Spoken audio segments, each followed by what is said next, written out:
पूरे साल हम शादी करेंगे लेकिन मुहर्रम के महीने में शादी नहीं करेंगे। क्यों? मुहर्रम का महीना मातम का महीना, अगर मुहर्रम के महीने में शादी कर दी अपने बेटे या बेटी की तो घर में मातम ही मातम रहेगा। मुहर्रम मनाना कैसा है 2025 में, इस वीडियो को जरूर सुनिएगा आप लोग। जबकि सबसे अच्छा महीना और बाबरकत महीना है वो खैर बरकत के एतबार से देखा जाए रमजान का महीना छोड़िए, लेकिन इस्लाम का पहला महीना और सारे अच्छे काम उसी महीने में हुए हैं। जमीन आसमान की तख्लीक और ये वो अल्लाह ताला ने मूसा अलैहिस्सलाम को फिरौन के जुल्म से नजात दी थी तो मुहर्रम के महीने में ये तमाम चीजें हुई। लेकिन आदमी इस महीने के बारे में क्या सोचता? नहीं, मुहर्रम के महीने में हम शादी नहीं करेंगे। ये है बदशगुनी, बदफाल।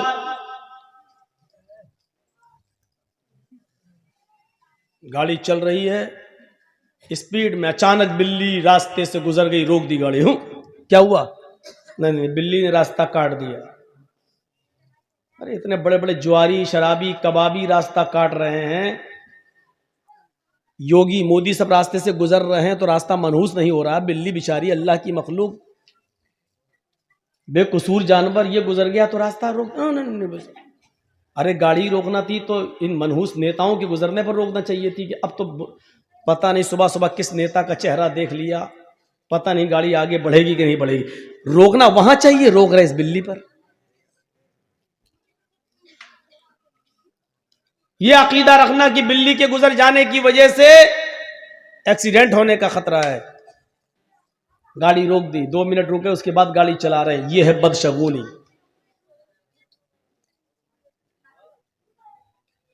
हाजी साहब हज करने जा रहे थे, रास्ते से वापस लौट आए। बीवी ने पूछा क्या हुआ? तो बिल्ली रास्ते से गुजर गई, अब हज नहीं होगा, लौट आए। यह है बदशगुनी। अरब के लोग जब कोई कारोबार करते थे, कोई बिजनेस करना चाहते थे तो एक चिड़िया पकड़ के उड़ाते थे। ऐसे चिड़िया पकड़ी और ऐसे छोड़ दिया, अगर वो दाहिनी तरफ गई, राइट साइड गई तो कहते थे हमारा काम बन जाएगा, अच्छा बिजनेस होगा, कारोबार अच्छा होगा।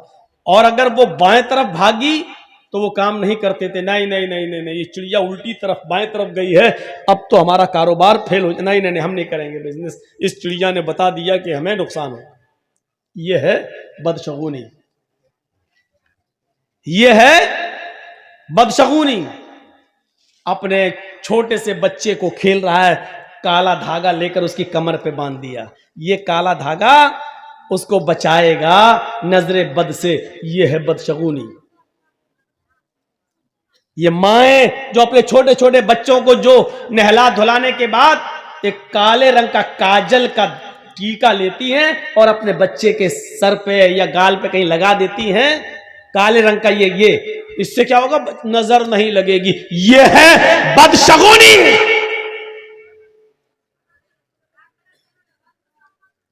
माफ कीजिएगा, सिर्फ इतना सा काला टीका लगा देने से तुम ये समझती हो कि मेरे बच्चे पे नजर नहीं लगेगी।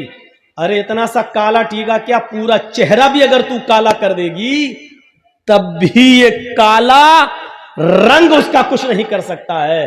अपने बच्चे को नजरे बद से बचाना है तो सिर्फ ये दुआ पढ़ो, अल्हम्दुलिल्लाहि रब्बिल आलमीन से वलज़्ज़ालीन आमीन, और उसके बाद में कुल औज़ु बिरब्बिल फलक और कुल औज़ु बिरब्बिन नास, ये पढ़कर अपने बच्चों पर दम करो 3 मरतबा सुबह और 3 मरतबा शाम। आपके बच्चे पर नजर नहीं लगेगी। ये काले टीके बंद करो।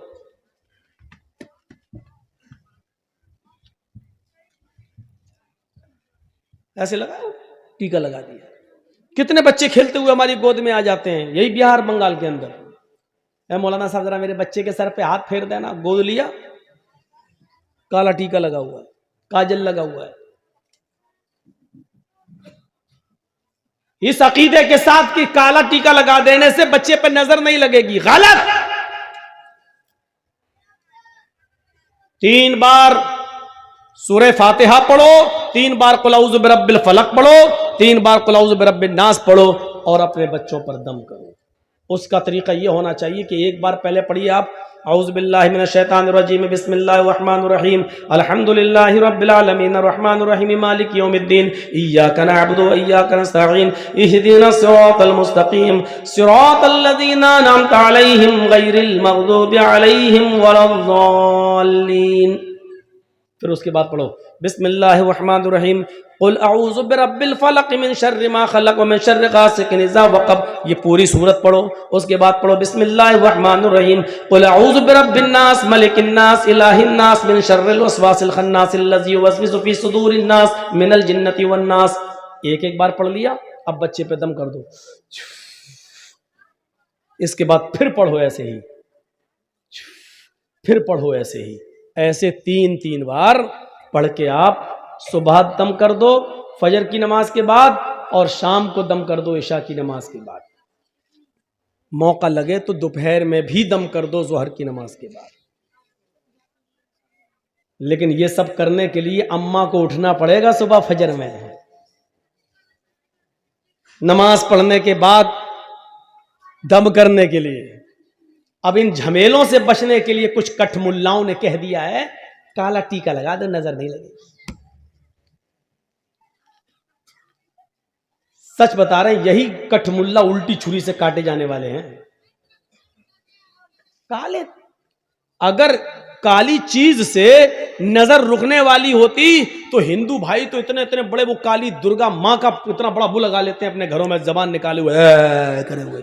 अब देखिए इसका मतलब उनके घर पे तो नजर ही नहीं लगेगी, पूरा इतना बड़ा रख लेते हैं, दरवाजे पे लगा देते हैं, जबान बाहर निकली हुई है। क्या कहेंगे आप उसको? यह है बदशगुनी। कितने बच्चों को देखता हूं नंगे घूमते और काला काला वो बंधा हुआ है, सब क्या गंडा बांध दिया है। फला मौलाना साहब ने पढ़ के दिया। अरे मौलाना साहब तू खुद ही बांध ले अपने कमर पे। न इन गंडों से कुछ होना है, न इस टीके से कुछ होना है। अल्लज़ीना हुम ला यततय्यरून, जो बदशगुनी नहीं लेते होंगे, बगैर हिसाब व किताब के जन्नत में जो जाएंगे 70,000 लोग, वो कौन होंगे? जो बदशगुनी नहीं लेते होंगे। वला यक्तऊन, जो अपने जिस्म को दगवाते नहीं होंगे। दगवाना समझते हैं ना, जानवर को दागा जाता है ताकि उसको पहचान लिया जाए खेत में किसका जानवर है। इसी तरीके से यहां पर वो चलवाना, हाथ पे कुछ टैटू बनवाना, मशीन चलवाना, नाम लिखवाना या कोई टैटू बनवाना ताकि वो निशान बना रहे, इसको कहते हैं दगवाना। जो साबुन से फिर मिटता नहीं है, उसका निशान बाकी रहता है। जब तक आप ऑपरेशन नहीं कराएंगे जब तक वो मिटेगा नहीं। जितने लोगों ने अपने जिस्म को दगवाया है, पहली फुर्सत में ऑपरेशन करके इसको मिटवा दीजिए। अगर इस हाल में मर गए तो अल्लाह की कसम तुम्हारी बख्शिश नहीं होगी। जिसके जिस्म को दागा गया हो और उसने अपने जिस्म पर दगवाया हो, ऐसा आदमी अगर मर जाए तो इसकी जनाजे की नमाज पढ़ना जायज नहीं है और इसको मुसलमानों के कब्रिस्तान में दफन करना भी जायज नहीं। लिखे बैठे हैं अपनी अपनी माशूकाओं के नाम, लड़के और लड़कियां लिख बैठी हैं अपने महबूबों के नाम। कभी यहां लिख लिया, कभी यहां दगवा लिया। साहब देख, कुछ लोग तेजाब से भी लिख देते हैं, कुछ लोग छुरी से लिखते हैं काट के। ये सब दगवाने के हुक्म में शामिल है। दगवाने शेख सालेह अल उसैमीन का फतवा है कि अगर किसी आदमी का मौत इस हाल में होती है कि उसके जिस्म पर टैटू बंधा हुआ है, दागा हुआ है, तो इस शख्स की न तो नमाज जनाजा पढ़ी जाएगी और न मुसलमानों के कब्रिस्तान में इसको दफन किया जाएगा। करने को तो कुछ भी कर लो। तो बगैर हिसाब और किताब के जो जन्नत में जाएंगे, उनमें जो अपने जिस्म को दगवाते नहीं होंगे। मदरसे के बच्चों, तुम लोग बार बार उठ रहे हो, जाओ यहां से, चलो। जिसको जाना हो यहां से जाओ जी, बार बार उठकर डिस्टर्ब मत करो यहां पर।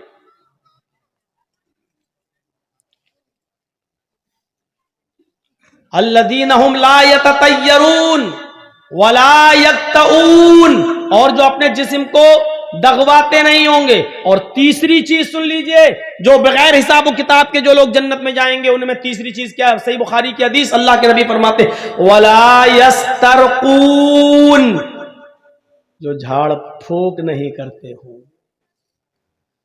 बहुत साफ लफ्ज मौजूद है, कोई तशरीह करने की जरूरत नहीं है। जो झाड़ फूक नहीं कराते होंगे। मौलाना साहब बुखार आ गया, फूंक दो मेरे ऊपर। अब मौलाना जर्जी साहब बैठो, बैठ पढ़ रहे हैं, छू दम कर रहे हैं। एक बात याद रखिएगा, दम करना जायज है। मसला याद रखिएगा, किसी बीमार आदमी पर सूरह फातिहा पढ़ना, मुअव्वज़तैन पढ़कर दम करना, अल्लाहुम्मा शफ़ी अंत शाफ़ी ला शिफ़ा इल्ला शिफ़ाउ का शिफ़ा अल्ला युगादिरु सक़मन, ये दुआ पढ़कर दम करना जायज़ है। आप इसको नाजायज़ नहीं कह सकते। कुरान की आयतें पढ़कर, सही हदीसें पढ़कर, जो आयात शिफ़ा और आयात दुआ है उसको पढ़कर दम करना जायज़ है। लेकिन अगर कोई बीमार आदमी ये भी ना कराए और अल्लाह पर भरोसा करके छोड़ दे कि नहीं उसी ने बीमार किया है वही हमें ठीक करेगा, अगर उसकी मर्जी होगी तो हम क्यों जाएं किसी मुल्ला मौलवी के पास झाड़ फूक कराने। अगर वो अल्लाह पर तवक्कुल करके छोड़ देता है तो ये और ज्यादा बेहतर है। इसी को अल्लाह के नबी ने फरमाया वला यस्तरकून, जो झाड़ फूक नहीं करवाते होंगे। झाड़ फूक की आड़ में असल में बहुत बुरे बुरे काम हो रहे हैं। मर्दों के साथ साथ जवान लड़कियां भी मुल्ला मौलवियों के सामने बैठ जाती हैं कि फूंक दो मेरे ऊपर। हम समझते हैं, हमारा बाप समझता है लड़की का कि चलो कुरान ही तो है, अल्लाह का कलाम है, और फूंकने वाला तो मौलाना है। मौलाना तो फरिश्ता होता है बेचारा, वो इंसान कहां होता है, वो तो फरिश्ता होता है। जिस तरीके से पर्दा 10 साल की उम्र की लड़की को, 10 साल से बड़ी लड़की को जिस वक्त 10 साल की हो जाए उसके बाद लड़की को अपना चेहरा भी छिपाना पड़ेगा, अपने हाथ की हथेलियां भी छुपाना पड़ेंगी, उसको पर्दा करना पड़ेगा। और जिन लोगों से पर्दा करना है उनमें मुल्ला मौलवी भी शामिल हैं।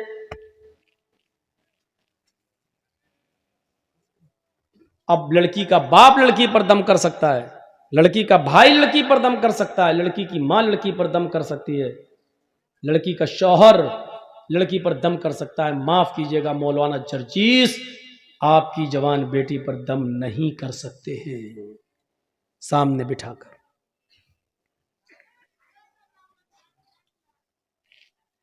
वला यस्तरकून, झाड़ फूक नहीं कराते होंगे।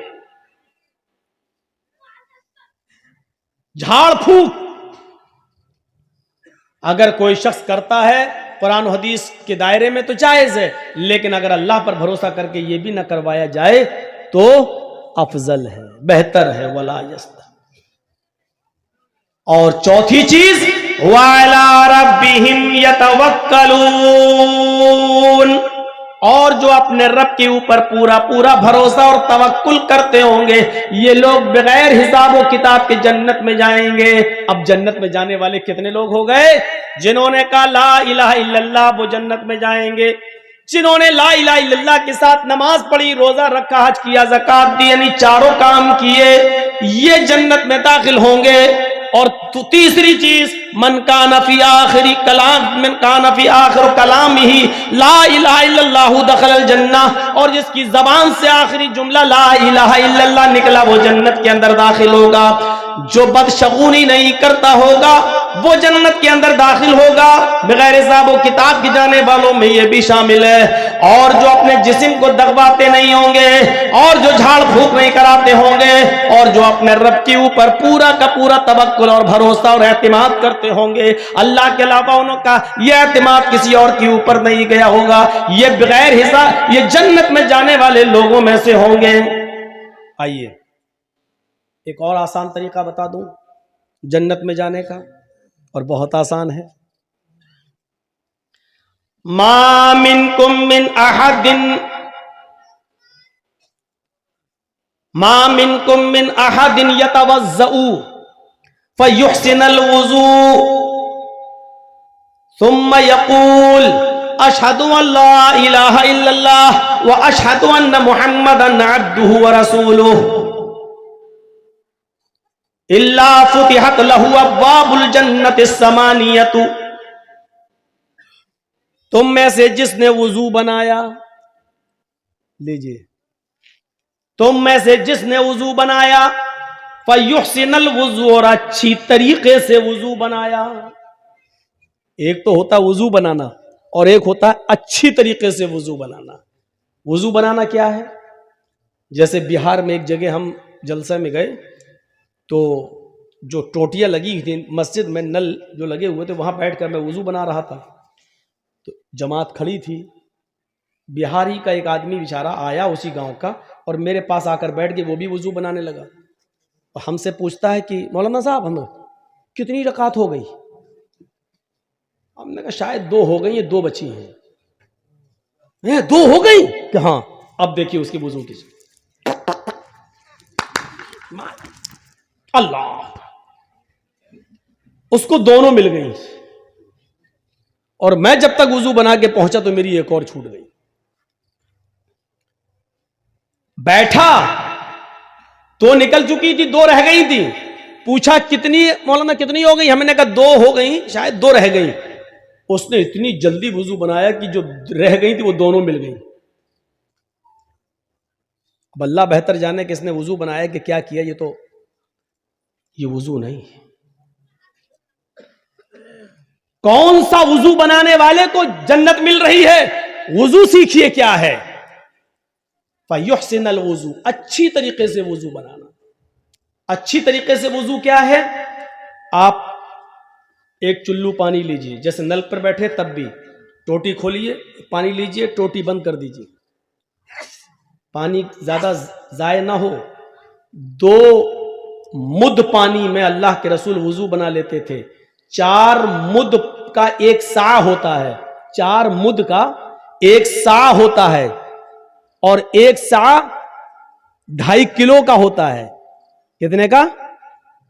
2.5 किलो का, यानी 2.5 लीटर में का आधा करो तो कितना हुआ भाई?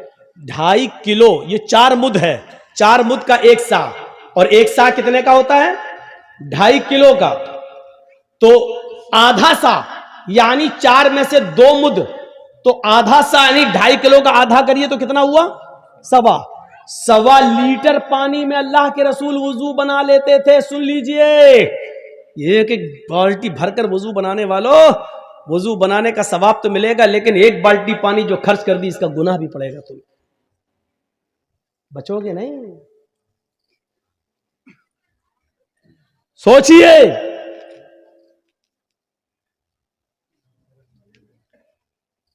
दो सा 2.5 दूनी 5 लीटर की एक कट्टी में अल्लाह के रसूल गुस्ल कर लिया करते थे, पूरा नहा लिया करते थे, और वो भी गुस्ले जनाबत, नापाकी वाला गुस्ल कर लेते थे।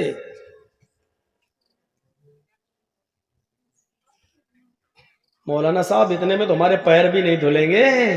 गुस्ल खाने में जाते ही पहले हम टोटी खोल के अपना बाथरूम साफ करते हैं, उतना पानी तो हम गुस्ल खाने को साफ करने में लगा देते हैं। एक एक चीज का हिसाब होगा। पानी की कदर उनसे पूछो जिस मुल्कों में पानी बड़ी मुश्किल से मिलता है, उनसे पूछो पानी की कदर, उनसे पूछो। और राजस्थान के इलाके में जहां गर्मी बहुत पड़ती है और रेगिस्तानी इलाका है, उन लोगों से पूछो। पहाड़ी इलाकों पर जहां पानी पहुंचता नहीं है, उनसे पूछो पानी की कदर। तो ये खोला, या लोटा है, पलटा, ये पानी लिया, अब इसको ऐसे मलिए, ये अच्छी तरीके से वुजू बनाना। ये हुआ? अभी नहीं हुआ। अब ये उंगलियां इसमें डालिए ऐसे, ये वाली उंगलियां इधर और ये वाली उंगलियां इधर, ये। फिर दूसरी बार लीजिए, फिर ऐसे कीजिए, फिर ऐसे करिए, फिर तीसरी बार पानी लीजिए, फिर ऐसे कीजिए। ये हुआ। अब आइए, फिर एक चुल्लू पानी लीजिए, आधा पानी मुंह में, आधा, और आधा बचे फिर नाक में चढ़ाइए। जिस हदीस में ये आया 3 बार कुल्ला करो, फिर 3 बार नाक में पानी डालो, बहुत ही मौजरत के साथ कहता हूं यह हदीस ज़ईफ है। एक ही चुल्लू पानी लेना है, आधा मुंह में। अब शुरू शुरू में थोड़ी सी आदत नहीं बनेगी, कभी पूरा ही चला जाएगा मुंह में, क्योंकि अभी यहां तक आदत नहीं है आपकी। आधा मुंह में और आधा नाक में। अब दाहिने हाथ की उंगली से दांतों को रगड़िए ऐसा, और बाएं हाथ के ये अंगूठा और ये वाली उंगली ये नाक में डालिए ऐसे, और उसके बाद नाक से निकालने के बाद जो आधा पानी मुंह में था उसका कुल्ला कीजिए, जो पानी मुंह में उसको नीचे डालिए, और ये अंगूठे से ये बाएं नाक का नथुना पकड़िए ऐसे दबाइए, और नाक झाड़िए कस के। हम ज्यादा जोर से नहीं बोले करेंगे, नहीं तो पता चला यहां असली के यहीं टपक जाएगा। ऐसे करके झाड़िए, फिर इस उंगली से आप ये पकड़ के दबाइए ऐसे, फिर झाड़िए, और फिर दोनों हाथ से पकड़ के उसको साफ करिए। ईमानदारी के साथ बताइए, अभी तो पैर तक हम पहुंचे भी नहीं हैं, ईमानदारी के साथ बताइए हाथ धुलने तक और कुल्ला और नाक में पानी डालने तक कितने लोग अमल करते हैं हमारी सोसाइटी और समाज में। इसका मतलब हमारा वुजू भी अभी सही नहीं है, नमाज का नंबर तो बहुत दूर में आएगा। अभी एक बार हुआ, ऐसे ही दोबारा फिर पानी लेना है, और फिर आधा मुंह में और आधा नाक में चढ़ाना है, और फिर वही दोहराना है। फिर तीसरी बार आधा मुंह में आधा नाक में, और फिर यही करना है। अब आया नंबर चेहरे का। अब देखिए ये नहीं, अभी हाँ चेहरे का। एक चुल्लू पानी लिया और ऐसे लेके चुल्लू एक ही भरना है। बहुत से लोग नल की टोटी में ऐसे दोनों हाथ लेकर फिर मुंह धुलते हैं, पानी का ज़िया है, पानी की बर्बादी है। पानी एक ही चुल्लू लेना है, और उस एक चुल्लू पानी को लेकर ऐसे ये ऐसे करिए, ये फिर लीजिए, फिर ऐसे करिए, मतलब कानों की लौ तक ये। और जब 3 बार ऐसे कर लें, फिर एक चुल्लू पानी अलग लीजिए। ये 3 बार मुंह हो गया। अब एक चुल्लू पानी लेकर उसको दोनों हाथों पर ऐसे डाल के ये ऐसे करके, अब ये दाढ़ी में ऐसे, जिसकी दाढ़ी हो वो ऐसे करे। अब जिसकी दाढ़ी होगी वो करेगा। अब चिकने चपाट लेडीज चेहरे वाले थोड़ी कर पाएंगे बेचारे, जिनके चेहरे औरतों की तरह, वो बेचारे क्या करेंगे? वो बेचारे नहीं लेंगे चुल्लू पानी, दाढ़ी नहीं है तो क्या करेंगे वो? जिसकी दाढ़ी है वो, ये है आपका मुंह। मौलाना साहब तकरीर कहां कर रहे हैं? ये मसले सीखना जरूरी है, जलसे बहुत सुन चुके हैं आप, लंबी चौड़ी तकरीरें बहुत सुन चुके हैं आप। 20 साल से तकरीरें करने आ रहा हूं, अगर हमारा वुजू ही सही नहीं है तो 20 साल की मेहनत बेकार हो गई। जलसे नमाज और आदि बनाने के लिए होते हैं इबादत का। अगर उन जलसों से हमारी इबादतें वैसी की वैसी हो रही हैं तो फिर जलसों का कोई फर्क नहीं पड़ रहा हमारी जिंदगी पर, जब हमारा वुजू सही नहीं, हमारी नमाजें सही नहीं। और कल इंशाअल्लाह बताऊंगा आपको नमाज के टॉपिक पर। आज ये बता रहा हूं जन्नती कौन, और कल नमाज के टॉपिक पर अजान क्यों दी जाती है, कल ये बताऊंगा। जोहर में 4 रकात क्यों है, कल ये बताऊंगा। फजर में 2 रकात क्यों पढ़ी जाती है, ये बताऊंगा। मगरिब में 3 रकात क्यों पढ़ी जाती है, ये बताऊंगा। मगरिब और इशा की और फजर की नमाज में जोर से क्यों पढ़ा जाता है, इमाम जोर से तिलावत क्यों करता है, जोहर में और असर में आदमी आहिस्ता क्यों पढ़ता है, कल ये बताऊंगा। कल की तकरीर थोड़ी दूसरे हिसाब की होगी नमाजी पर, लेकिन यह बताया जाएगा कि जोर से क़िरात क्यों की जाती है और आहिस्ता क्यों की जाती है। जोहर में 4 क्यों है और असर में 4 क्यों है और इशा में 4 क्यों है, और फजर जो सबसे अहम नमाज है जिसमें उठना मुश्किल है उसमें 2 ही क्यों है।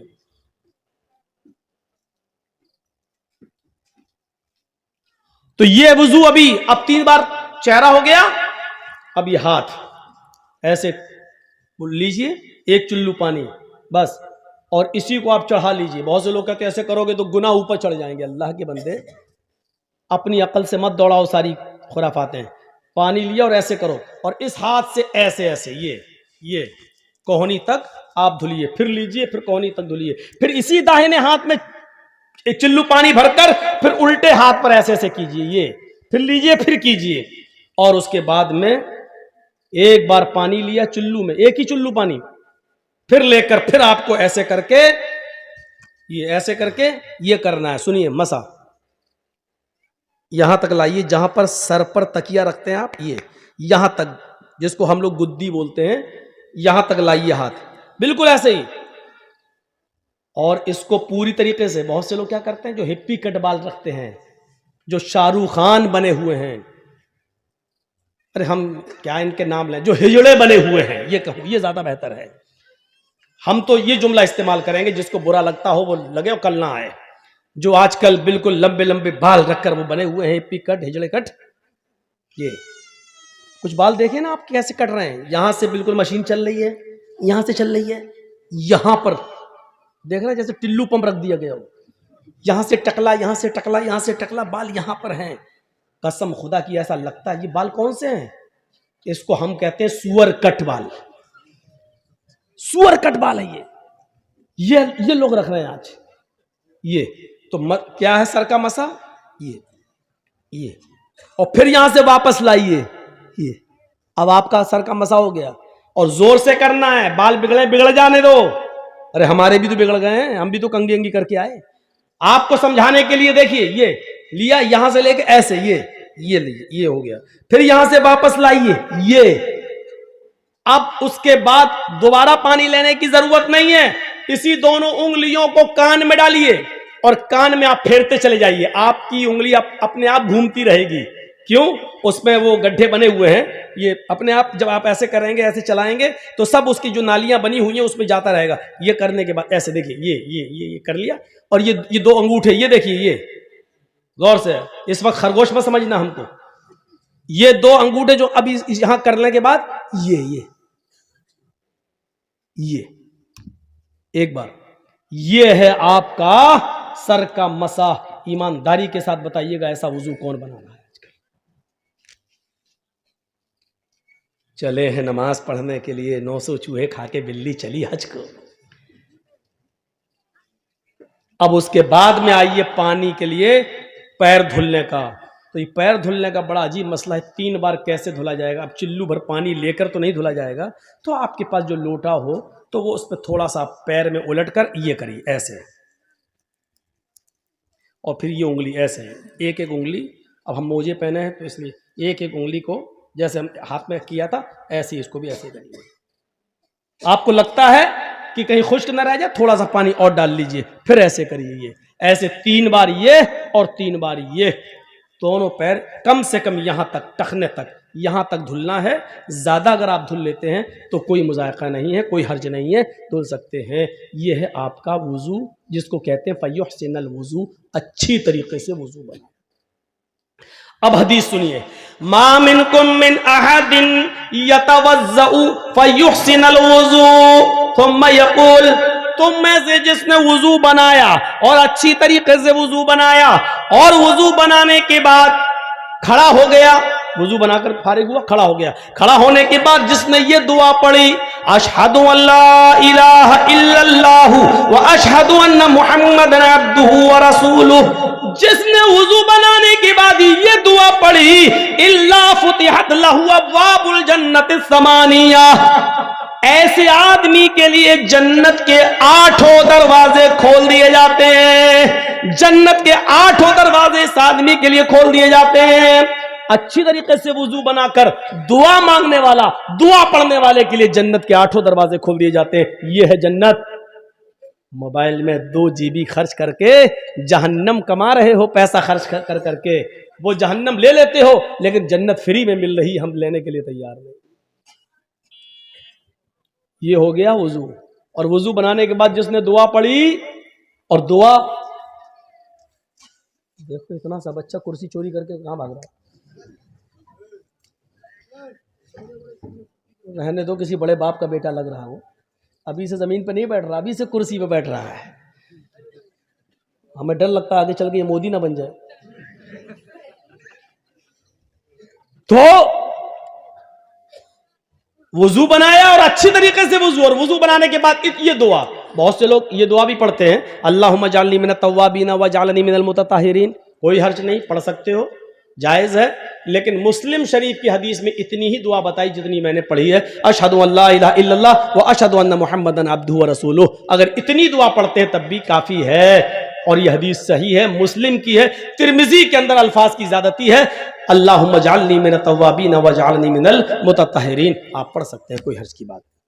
तो जिसने ये दुआ पढ़ी उसके लिए जन्नत का 1 नहीं, 2 नहीं, 3 नहीं, 4 नहीं, 8 दरवाजे उसके लिए खोल दिए जाते हैं। जन्नत के 8 दरवाजे उसके लिए खोल दिए जाते हैं। अब सुनिए, वजू बनाया और वजू बनाने के बाद दुआ पढ़ी, उसके लिए जन्नत के दरवाजे खोल दिए गए। एक और हदीस इसी में जोड़ देता हूं। हजरत बिलाल रजी अल्लाह तआला अन्हु को अल्लाह के नबी सल्लल्लाहु अलैहि वसल्लम ने फरमाया, आए बिलाल मैंने जन्नत का दौरा किया, आए बिलाल मुझे जन्नत दिखाई गई, आए बिलाल जब मुझे मेराज हुई और मुझे जिब्रील ने जन्नत का मुआयना कराया, मुझे जन्नत दिखाई, तो मैंने जन्नत देखी। जन्नत के अंदर हमने तुम्हारे जूतों की आवाज सुनी। आए बिलाल जन्नत के अंदर मैंने तुम्हारे जूतों की आवाज सुनी। तुम ऐसा कौन सा अमल करते हो जिस अमल की वजह से मैंने जन्नत के अंदर तुम्हारे जूतों की आवाज सुनी। यानी अल्लाह ने मुझे पेश की, ये बता दिया है, मुझे अल्लाह ने पहले ही से ये बात बाखबर कर दिया है कि मैं बिलाल को जन्नत देकर रहूंगा। आए बिलाल ऐसा अमल बताओ जो तुम दुनिया में करते हो और अल्लाह ने उस अमल के बदले में तुम्हें जन्नत दे दी। तो जानते हो हजरत बिलाल ने कौन सा अमल बताया? कहा अल्लाह के रसूल वैसे तो मैं नहीं जानता कि कोई अमल मेरा ज्यादा हो, जो सब करते हैं वो मैं भी करता हूं, जितना सब करते हैं उतना मैं भी करता हूं, लेकिन एक अमल शायद है जो मैं औरों को करते हुए नहीं देखता। फरमाया क्या? बिलाल बताओ क्या? फरमाया अय अल्लाह के रसूल मैं बगैर वुजू के कभी नहीं रहता, मैं बिना वुजू के कभी नहीं रहता। आए अल्लाह के रसूल जब भी मेरा वुजू टूटता है, जब भी मैं पेशाब पायखाने से फारिग होता हूं, जब भी मैं सोकर उठता हूं, या जब भी मेरा किसी और वजह से वुजू टूट जाता है, किसी और वजह से वुजू टूट जाता है, तो अल्लाह के नबी फिर मैं फौरन वुजू बना लेता हूं, फिर मैं फौरन वुजू बना लेता हूं। और जब भी मैं वुजू बनाता हूं तो मैं 2, 4, 6, 8 रकात जितनी अल्लाह मुझे ताकत देता है मैं जरूर पढ़ लेता हूं। यानी मैं वुजू बनाकर 2-4 नफिल नमाज तहय्युतुल वुजू में जरूर अदा कर लेता हूं। पहली चीज मैं बिना वुजू के नहीं रहता, जब भी मेरा वुजू टूट जाता है मैं फौरन दोबारा वुजू बना लेता हूं, और जब भी मैं वुजू बनाता हूं तो मैं 2 रकात कम से कम तहय्युतुल वुजू जरूर पढ़ लेता हूं। अल्लाह के नबी ने कहा बस बस बस आए बिलाल यही तेरा वो अमल है जो तुझे जन्नत के अंदर ले गया। पता चला कि बावुजू रहना और जब भी वुजू बनाया जाए उसके बाद 2 रकात नफिल पढ़ लेना, ये भी जन्नत में जाने वाला एक रास्ता है। हम आए ही हैं इस दुनिया में जन्नत कमाने के लिए, वरना जो अमल करके नहीं मरता वो गोलियों से मर जाता है। देख लो कल फिर मर्डर हुआ रात में 3 बजे। 20 साल से सबसे ज्यादा तकरीरें मेरी कत्ल पर वही मौजमपुर, हाड़ू चक और नारायणपुर वाले इलाके में होती है, कत्ल पर। क्या फर्क पड़ा है? आप ईमानदारी के साथ बता दीजिए, तकरीरों का कोई असर हो रहा है? जलसा चाहिए मौलाना जर्जीस साहब का, कोई और मौलाना नहीं चलेगा, जर्जीस साहब हर हाल में चाहिए। और जर्जीस साहब की 20 साल की तकरीरों का असर देखो, न कत्ल बंद हो रहा है, न जराइम बंद हो रहे हैं, न कैरम बोर्ड बंद हो रहा है, न गाली गलूच, न शराब नोशी, न सूद, न ब्याज, कोई कमी उसमें नहीं आ रही है। यह सूरत हाल पैदा है। हम और आप सब इस दुनिया में, इसीलिए मैंने कहा कल का भरोसा नहीं। बताइए 16 साल का लड़का, 19 साल का आदमी अभी उस बेचारे ने जिंदगी में देखा क्या था? मैं नहीं जानता हूं कि वो अच्छा था या बुरा। अच्छे और बुरे का फैसला तो मेरे भाइयों सिर्फ अल्लाह के अलावा कोई नहीं कर सकता। और याद करो उस जंग को जिसमें एक काफिर कई मुसलमान सहाबा को कत्ल कर चुका है, और जब एक सहाबी उसके पास पहुंच गए और उसको मारने के लिए तलवार उठाई, क्योंकि वो कई लोगों को मार चुका था, जब सहाबी ने उसके पेट में तलवार मारना चाहिए, मौका अच्छा था, तो उसने फौरन तलवार फेंक दी और कहने लगा अशहदु अल्ला इलाहा इल्लल्लाह व अशहदु अन्ना मुहम्मदन अब्दुहु व रसूलुहु। देखो मैंने तलवार फेंक दी, कलमा पढ़ लिया, अब मुझे मत मारो, मैं मुसलमान हूं, मैं सहाबी, मैं इस्लाम ला चुका हूं। उस सहाबी ने तलवार रोक ली और रोकने के बाद कुछ सोचने लगा। वो सोचा और सोचने के बाद उठाकर तलवार मार ही दी और उसको मार डाला। जंग खत्म होने के बाद अल्लाह के नबी सल्लल्लाहु अलैहि वसल्लम के पास आए, कहा अल्लाह के रसूल, उसने कई लोगों को मारा, जब मारते मारते हमारे करीब आया और मैंने तलवार उसके ऊपर उठाई तो उसने फौरन कह दिया अशहदु अल्ला इलाहा इल्लल्लाह व अन्ना मुहम्मदन अब्दुहु व रसूलुहु। उसने तलवार फेंक दी थी, कहने लगा कि मैं इस्लाम ले आया, मुझे मत मारो, मैंने रोक लिया तलवार, लेकिन उसके बाद फिर मैंने तलवार मार दी, क्योंकि मैंने जान लिया था कि वो मौत के डर से कह रहा है। उसने देख लिया कि तलवार मेरे हाथ में, वो मौत से बचने के लिए कलमा पढ़ रहा है। अल्लाह के नबी सल्लल्लाहु अलैहि वसल्लम ने फरमाया लिमा कतलता लिमा कतलहू, तुमने उसको, लिमा कतलतहू, तुमने उसको कत्ल क्यों किया? जब उसने कलमा पढ़ लिया था तो तुमने उसको कत्ल क्यों किया? इस सहाबी ने जवाब दिया आय अल्लाह के नबी, वो मौत के डर से कलमा पढ़ रहा था, उसने जब देख लिया कि मेरे हाथ में तलवार है और यह आदमी मुझे बिल्कुल मारने के डर पे है, तब उसने मौत से बचने के लिए कलमा पढ़ लिया, इसलिए मैंने उसको मार दिया। फरमाया अशक़क़्त क़ल्बहू, उसने मौत के डर से कलमा पढ़ा या अल्लाह के डर से कलमा पढ़ा, ये तुझे कैसे पता चला? क्या तूने उसके दिल को चीर कर देख लिया था? क्या तू उसके दिल में घुसा हुआ था? तुझे कैसे पता चला कि उसने मौत के डर से पढ़ा है या अल्लाह के डर से? कल कयामत के दिन तू इस कलमे को क्या जवाब देगा? कल कयामत के दिन ये कलमा जब आएगा ला इलाहा इल्लल्लाह मुहम्मदुर रसूलुल्लाह, जब इसकी जबान से ये कलमा निकलते हुए आएगा तो तू इस कलमे को कल क्या जवाब देगा? कयामत के दिन तू इस कलमे को क्या जवाब देगा? इस कलमे की गर्दन का हाथ तेरे गरिबान पर होगा, तू इस कलमे को कल कयामत के दिन क्या जवाब देगा? मेरे भाइयों, इस हदीस से पता चलता है कि किसी भी कलमा गो मुसलमान को मारना, किसी मुसलमान को कत्ल करना कितना बड़ा जुर्म है। उस कयामत के दिन जिस आदमी को कत्ल किया गया है, मकतूल जिसको कत्ल किया गया है, कयामत के दिन अपने कातिल को ढूंढेगा, इधर उधर पूरे मैदाने महशर में ढूंढता फिरेगा। जब कातिल उसको नजर आ जाएगा तो ये उसके सर के बाल पकड़कर उसको खींचते हुए लाएगा और सीधे लाकर अल्लाह रब्बुल आलमीन के सामने लाकर खड़ा कर देगा। अल्लाह पूछेगा मेरे बंदे ये क्या है? वो कहेगा आय अल्लाह, ये मेरा, इसको मैं खींच कर तेरे सरबार में लाया हूं। आए मेरे परवरदिगार, आय अल्लाह, सल हाजा लिमा कतलनी, आज तू इससे सवाल करके इसने दुनिया में मुझे क्यों मारा था? आज इससे तू सवाल कर इसने दुनिया में मुझे क्यों कत्ल किया था? आज इससे तू पूछ इसने दुनिया में मुझे क्यों कत्ल किया था? मुझे कत्ल करने के बाद मेरी बीवी को बेवा किया था, मेरे बच्चों को यतीम किया था। इससे पूछ के मेरी बीवी का क्या कसूर था जो तूने उसको बेवा कर दिया? इससे पूछ के मेरे बच्चों का क्या कसूर था कि तूने उसको यतीम कर दिया? इससे पूछ कि मेरी बाप का, मेरी मां का क्या कसूर था कि तूने उससे उनकी औलाद छीन ली? वो रोते रहे। पूछ इससे, आय अल्लाह, ये मेरे सवाल का जवाब नहीं देगा, आज तेरे सवाल का जवाब देगा। सल हाजा लिमा कतलनी, इससे पूछ कि इसने दुनिया में मुझे क्यों मारा था, इसने दुनिया में मुझे क्यों कत्ल किया था। इस हदीस के होते हुए कितना बड़ा दिल और कितना बड़ा कलेजा है कातिलों का, ये सोचकर कि एक दिन उनको भी मरना है, ये सोचकर उनके दिल क्यों नहीं कांप जाते? ऐसे नहीं मरेगा तो आदमी ऐसे मरेगा, मरना है। हाँ, यही वो अमल है जिसने तुम्हें जन्नत के करीब कर दिया है, बावुजू रहना। और जब भी वुजू टूटता, और याद रखिएगा वुजू उन्हीं चीजों से टूटता है जिन चीजों को अल्लाह के रसूल ने बयान कर दिया है। माँ अखरजा मिनस सबीलैन, पेशाब और पायखाने के रास्ते से किसी भी चीज के निकलने से वुजू टूट जाता है।